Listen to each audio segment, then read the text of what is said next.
আল্লাহ ভয় করে কাজ পাবে না, যার জন্য ওরা দিশাকে নাকি প্রত্যেকটা উড়ে যাচ্ছে। আমি বলতে চাচ্ছি সে সমস্ত ভাই হচ্ছে আপনারা জানেন না উনি আজকে মহিলা দলের নবজা মহিলা দলের সভানেত্রী।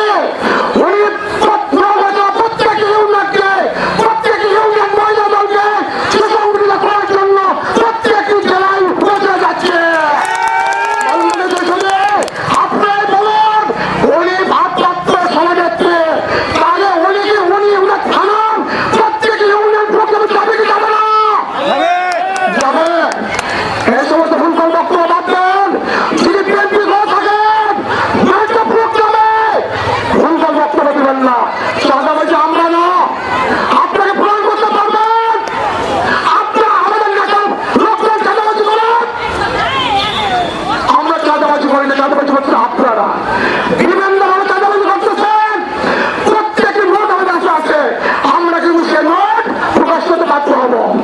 আর যদি আপনাদের প্রমাণ থাকে আমাদের এই সমস্ত নেতাকর্মী থেকে সুরক্ষাভাবে নেতাকর্মীকে যারা আন্দোলন সংগ্রামের স্বপ্ন ভূমিকা দিয়েছে এই সমস্ত নেতাকর্মীকে ডাকলাবেন না।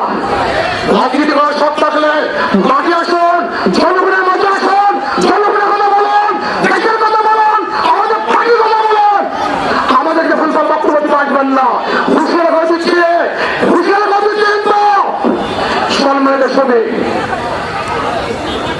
আজকে এক ভক্তি সবাই যে সমস্ত ব্যক্তিবৃন্দ মা করে রেখেছেন আমার অন্তরস্থল থেকে আমার জাতীয়তাবাদী দল যুব দলের পক্ষ থেকে অন্তিম শুভেচ্ছা ভালোবাসা রেখে আমার সংক্ষিপ্ত বক্তব্য শেষ করলাম। আল্লাহ হাফেজ। আল্লাহ হাফেজ।